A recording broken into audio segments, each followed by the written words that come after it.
Welcome to Portman Ridge Finance Corporation's second quarter ended June 30th, 2025 earnings conference call. An earnings press release was distributed yesterday, August 7th, after market close. A copy of the release, along with an earnings presentation, is available on the company's website at www.portmanridge.com in the Investor Relations section and should be reviewed in conjunction with the company's Form 10-Q filed yesterday with the SEC. As a reminder, this conference call is being recorded for replay purposes. Please note that today's conference call may contain forward-looking statements, which are not guarantees of future performance or results and involve a number of risks and uncertainties.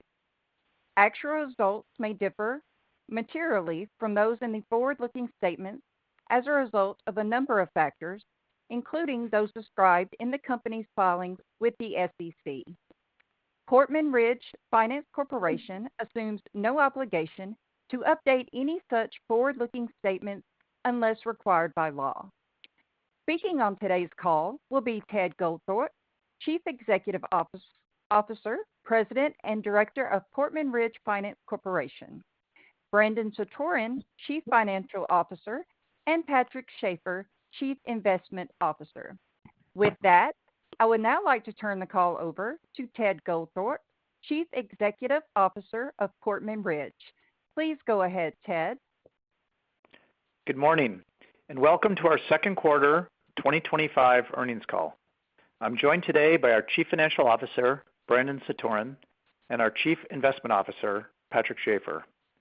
Following my opening remarks on the company performance and activities during the second quarter, Patrick will provide commentary on our investment portfolio and our markets, and Brandon will discuss our operating results and financial condition in greater detail. We continue to advance our strategic priorities in the second quarter, generating net investment income of $4.6 million, or 50 cents per share, compared with $4.3 million, or 47 cents per share in the prior quarter. Our focus remains on maintaining a high-quality portfolio and delivering long-term value to our shareholders. Additionally, the recent completion of our merger with Logan Ridge Finance Corporation marks a transformational milestone for the company. We are extremely proud to have completed this transaction and look forward to the greater scale, broader portfolio diversification, and enhanced financial flexibility it will provide. We believe the newly combined company will drive improved operating efficiency and shareholder returns over time.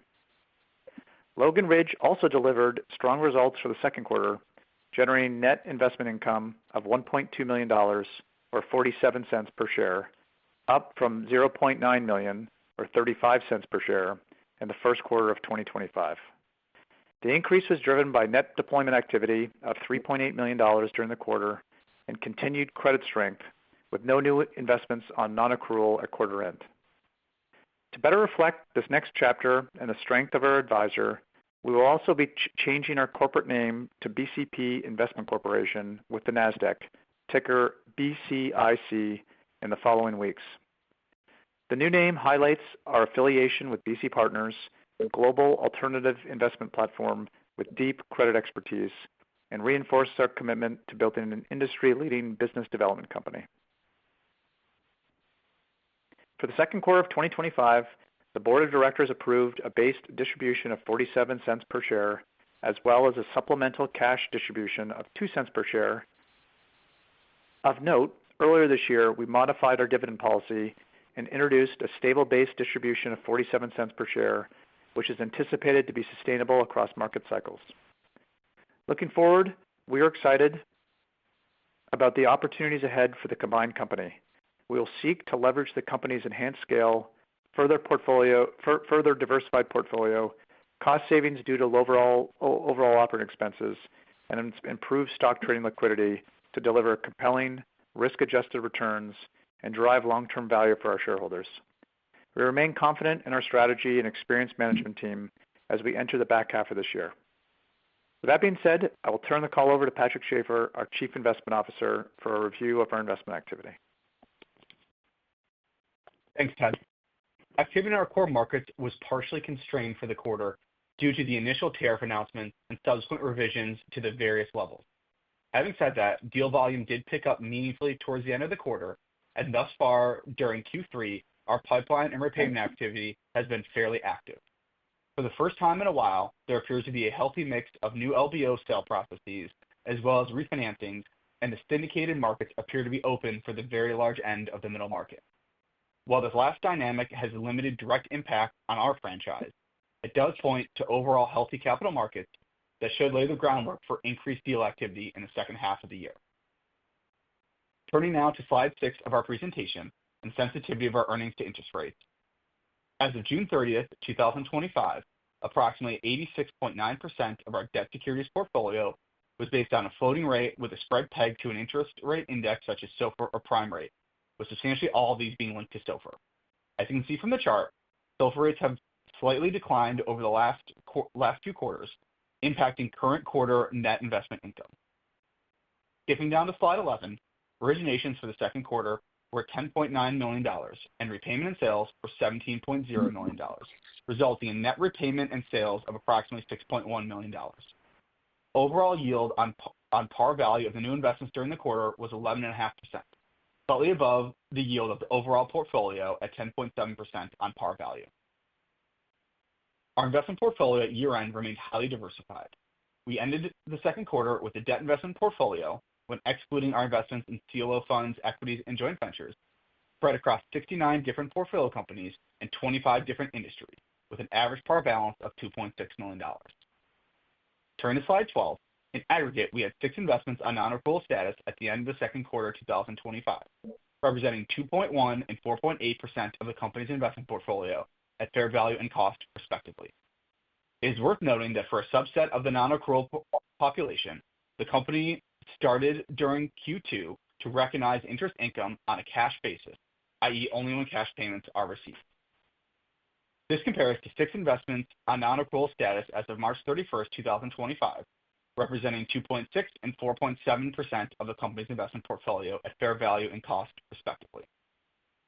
On slide 13, excluding our non-accrual investments, we have an aggregate debt investment portfolio of $314.7 million at fair value, which represents a blended price of 86.6% of par value and is 88.6% comprised of first-lien loans at par value. Assuming a par recovery, our June 30th, 2025 fair values reflect a potential of $24 million of incremental NAV value, or a 14.6% increase to NAV. When applying an illustrative 10% default rate and 70% recovery rate, our debt portfolio would generate an incremental $1.51 per share of NAV, or an 8.4% increase as it rotates. Finally, turning to slide 14, if you aggregate the last 3 acquired portfolios, we have purchased a combined $435 million of investments and have realized approximately 88% of these positions at a combined realized and unrealized mark of 100% of fair value at the time of closing the respective merger. As of Q2 2025, we have fully exited the acquired Oak Hill portfolio and are down to a combined $20 million of the acquired HCAP and initial KCAP portfolios. I'll now turn the call over to Brandon to further discuss our financial results for the period. Thanks, Patrick. For the quarter ended June 30th, 2025, Portman Ridge generated $12.6 million of investment income, an increase of $0.5 million compared to the $12.1 million reported for the quarter ended March 31st, 2025. The increase in investment income from the prior quarter was primarily driven by the reversal of previously accrued but unpaid income from our investment in Sundance, which had a non-recurring negative impact to prior quarter earnings when it was placed on non-accrual. Additionally, I'm pleased to report that PIK income has declined by approximately 20% quarter over quarter, which was also driven by a non-recurring item that inflated the company's PIK income in the prior quarter. We remain focused on managing our non-cash income to a prudent level. For the quarter ended June 30th, 2025, total expenses were $8.1 million, which represents a $0.3 million increase, or 3 cents per share, as compared to $7.8 million reported for the prior quarter. The increase in expense compared to the prior quarter was driven by lower than anticipated tax expenses in the prior year, the benefit of which was recognized in the prior quarter. Accordingly, our net investment income for the second quarter of 2025 was $4.6 million, or 50 cents per share, which constitutes an increase of $0.3 million, or 3 cents per share, from $4.3 million, or 47 cents per share for the first quarter of 2025. Our net asset value as of June 30th, 2025 was $164.7 million, representing an $8.8 million decrease as compared to the prior quarter net asset value of $173.5 million. On a per share basis, net asset value was $17.89 per share as of June 30th, 2025, representing a 96-cent per share decrease as compared to $18.85 per share as of March 31st, 2025. The decline in NAV was primarily driven by net realized and change in unrealized losses of $9.1 million, partially offset by the company's second quarter net investment income exceeding the distribution paid in May for the first quarter by $0.3 million. As of June 30th, 2025, our gross and net leverage ratios were 1.6 times and 1.4 times respectively, compared to 1.5 and 1.3 times respectively in the prior quarter. Specifically, as of June 30th, 2025, we had $255.4 million of borrowings outstanding with a current weighted average contractual interest rate of 6%. This compares to the same amount outstanding as of the prior quarter with a weighted average contractual interest rate of 5.9%. The company finished the quarter with $52.6 million of available borrowing base capacity under the senior secured revolving credit facility, subject to borrowing base restrictions. With that, I will turn the call back over to Ted.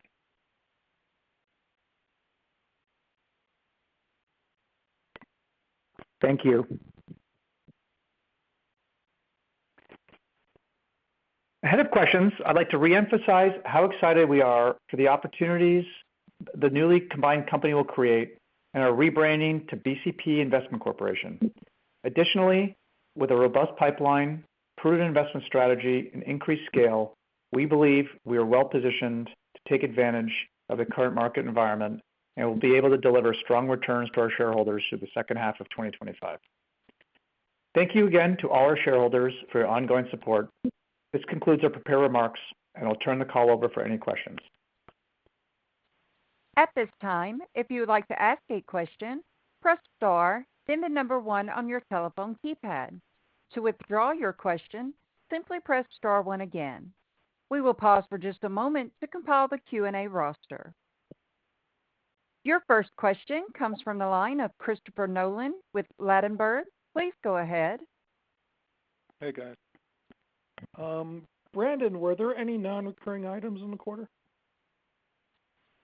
Outside of the other income that's broken out on the financial statements, there were no material items this quarter. Okay, and then why was interest income higher quarter over quarter despite a smaller portfolio and a slight dip in yield? So it was largely driven by the deployment we had in the prior quarter flowing through the current period. Okay, so yeah, Chris, it's just a timing impact of last quarter. We tended to have some more stuff come on sort of like second half of February and into March, and so we didn't get kind of a full quarter impact last quarter. I am all down with simple timing issues. Yeah, and Chris, we also had so in the prior quarter, we had the Sundance one-time reversal of previously accrued income by about $500,000 that impacted Q1 on an out-of-period basis that I highlighted in my script. Great. And then the realized loss was $15 million. Pro Air was $6 million. What's the rest for? So the other half is Anthem, which we restructured this quarter. Great.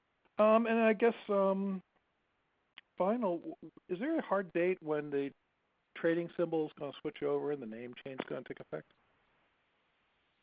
Not a final date, but it's in over the course of the next couple of weeks.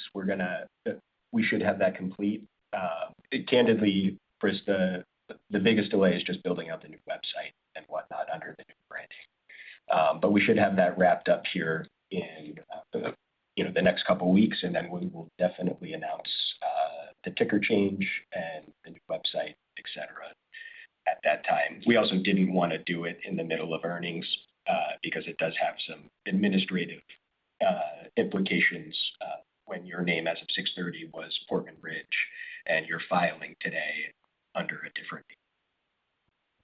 Got it. I guess the final question is, you guys sort of are the go-to guys to buy broken BDCs. And given that there's a big maturity wall for, a lot of the investment spreads for BDCs are going to be coming in, have you guys seen more deal activity or, shown to you more deals for merging with other BDCs? I would say, I'll answer that question. I would say deal activity has definitely picked up. Our M&A pipeline and things that we're looking at is probably at the highest it's been in a very long time. I'm not sure it has to do with the maturity wall. I think it has to do with, I think if you just look broadly what's happening across the space, I think every single day scale becomes more important. And, I think that's driving a lot of internal conversations at firms about, where they want to focus and where they want to scale. So I would say our M&A pipeline, and again, like M&A maybe happens, maybe doesn't. It's in my opinion, it's probably never been higher. So we're spending a lot of time, at the end of the day, like we want our BDC to be much larger. And, we really benefited from support from a lot of great shareholders to get our merger done.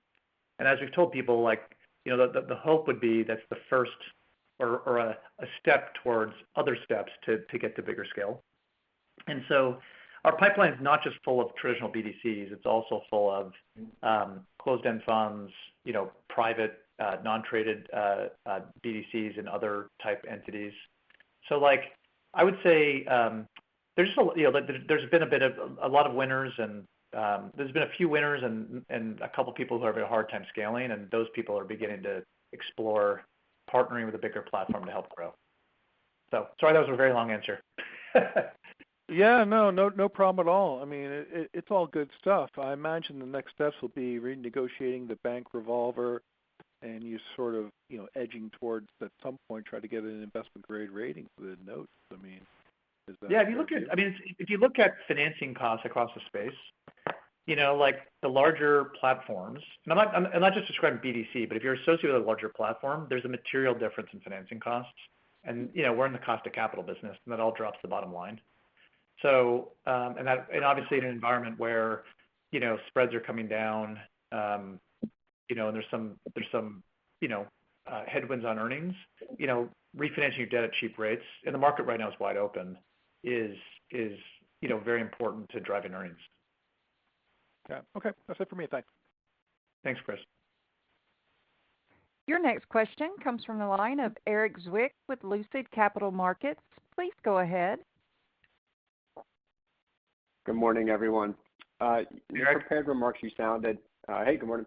You sounded fairly optimistic about the, opportunity for originations in the back half of the year, noting some, increased LBO activity, there up in the market.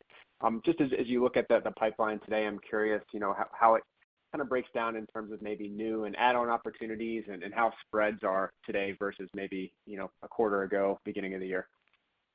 Yeah, why don't I go first? I would say, we're focused on two things in the back half of this year. Like, we are seeing a big uptick in refinancing activity, and you haven't seen it roll through our earnings yet, but you will. And so, our sponsor-based pipeline has increased dramatically over the last 2 or 3 months, and I'm sure you've heard that from others. And on top of that, activity levels have picked up too. Like, we're getting real realizations. I would say it's a pretty, and Patrick can comment too, I think it's a pretty healthy mix of. It's been all refis for 3 years. For the first time, we're actually seeing some, true sales, but it's still primarily refinancings. I would say spreads, in my opinion, really haven't come down that much the last quarter. And where we target the middle market, our spreads still seem to be, 50 to 75 basis points higher than the very large deals that are getting done. But the syndicated markets are white hot right now. Deal price this week with no OID at very tight spreads. And again, we don't really compete with the syndicated markets, but our industry broadly does, and that's obviously placing some pressure on spreads. But I would say, the other thing I just mentioned is, we're very cognizant of our stock trades. We obviously have been unable to buy back stock or do other things. And we've been out there publicly as part of this merger saying that when we're kind of eligible to do it, I think we'll be pretty aggressively buy back stock and not just through normal course ways. And I think it's when you run the math on where spreads are today versus us buying back stock or tendering for stock, obviously it makes a lot of sense for us to consider both. So I think in the back half of this year, I mentioned refinancing activities up. That cash is not going to be just plowed into new lower spreading loans. I think some of that money is going to be used to buy back stock. Oh, yeah, Eric, go ahead, Patrick. Ted hit all the high points. Just to make a couple of notes there. Again, generally speaking, if we're doing kind of a refi type of an opportunity, you tend to get a little bit of a better spread because there is some, whether direct or perceived breakage cost, between finding new lenders, and kind of like dealing with a new credit agreement and a new lender group, et cetera. So you tend to get a little bit of a premium, or at least a little bit less compression if you are just kind of refining an existing deal. Our franchise is more weighted towards a non-sponsor or non-traditional sponsor. Again, it's a little bit less competitive. You're going to get a little bit of better, ability to kind of price and structure deals. So that also helps at least our franchise in terms of kind of, like this when sort of the bigger deals and, sponsors are kind of really leaning on lenders to drive terms. We do get a little bit of insulation and protection from that. I appreciate the additional commentary there. And with regard to, Ted, your commentary about, fairly strong appetite to use the buyback, that was 60 days from the closing, so it'd be kind of mid-September, like September 15-ish or so, when you could potentially get back into the market with the buyback. Is that correct? Yeah. So so when you do a merger process, there's a period of time we have to wait, like a cooling off period till the dust settles kind of thing, and that takes you right towards the end of the third quarter. And then at that time, you're running into things like blackouts and stuff. So we're trying as hard as we can to try and do something. So it might slip a little bit until the blackout finishes, but that timing is roughly right. It's a little later than that, but you're not so far off. Got it. Thanks. And one, congrats on getting the deal closed earlier this quarter. Curious, are you able to share kind of a pro forma NAV, either as the date that the transaction closed or end of July? Anything you might have on hand there that you could share? Yeah, Eric. So it's about just north of $235 million. Okay, thanks. And with regard to the comments about the potential, benefit to NAV from the positions that you currently hold that are at a discount to par, like the potential for those to convert towards par as they mature. Any kind of commentary you could provide in terms of the potential time frame, like what is the average remaining maturity on that portion of the book, or just how to think about the opportunity and time frame to realize those potential benefits? Yeah, Eric, this is Patrick. I'll give a couple comments here. We should say it's not all just maturity necessarily. We do have a handful of sort of liquid QSIP type securities that do move around a bit, and so there is some kind of material NAV benefit potential from those names that frankly doesn't necessarily take a maturity to work through. I would say also kind of practically speaking, over the course of a normal cycle, you tend to see a natural maturity duration of kind of about 2.5 to 3 years. So that would kind of be like how we sort of look at things like that is sort of over a 2.5, 3 year period. Again, there's kind of maybe a couple different ways to get at it. That's helpful. And last one for me, just looking at the non-accrual book, and it seems like there's still a lot of LME activity in the space, more limited on the kind of bankruptcy side. But just curious about, as you look at your non-accrual book, the opportunity to potentially either restructure or resolve some of those, and potentially kind of move those back to accrual or maybe, sell. How does the kind of the resolution trajectory look at this point? Yeah, I'd say, I'd say maybe let's call it like flat to slightly positive in the sense of, I do think there are probably a couple of the smaller names on there that are just going to take kind of a very long time to work through. One of our bigger names, we kind of alluded to it on the call, but there has been sort of I'd call it a partial restructuring, not full, but such that, we are now, receiving cash interest on the loan. However, kind of given, all the puts and takes, we still don't think it is, we still struggle kind of getting to a full par recovery from, kind of what we think about the business and enterprise value, et cetera. So kind of we continue to leave it on non-accrual, but we are recognizing the cash interest that we receive on the loan, not recognizing, any of the PIK. And, I think our suspicion is that that situation will continue to improve versus not.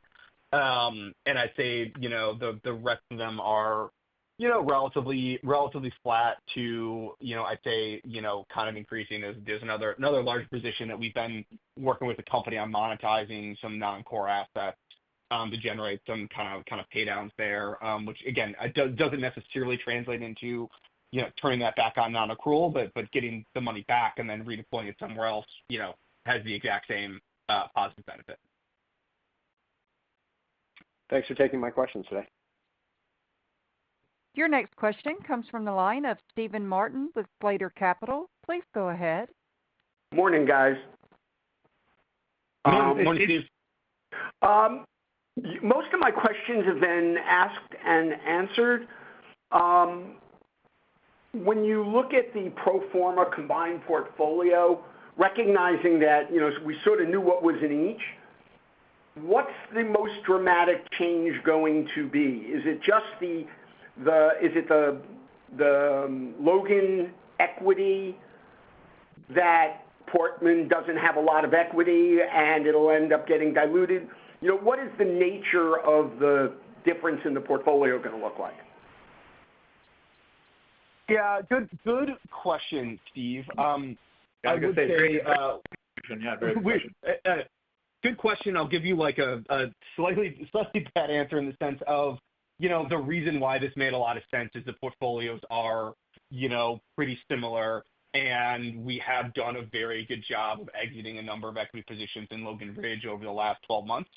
So I would say yes. I think if you look at the pro forma company, equity will look as a relatively small amount. I would say our joint ventures and CLO equities will also look as a smaller amount. If you're looking at it from a Portman perspective, Logan Ridge had sort of less limited CLO equity and less joint venture positions. So I think when you kind of like put it onto the balance sheet for 930, and you're looking at it from a Portman perspective, those numbers will be down a little bit as a percentage of total, and kind of the debt will be up a bit as a percentage of total.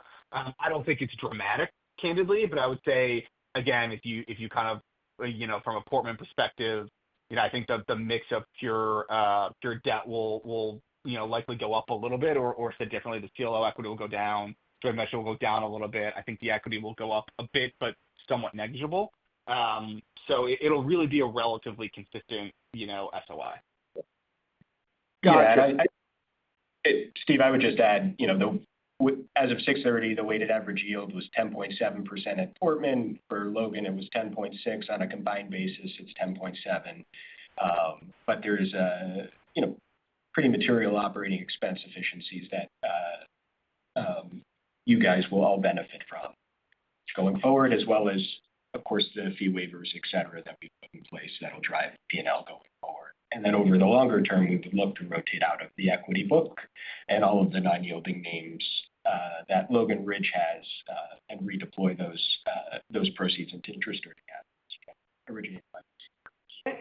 Since there was a substantial overlap in names over the last 2 to 3 years, when you combine them, is there going to be a material difference in the number of different names in the portfolio?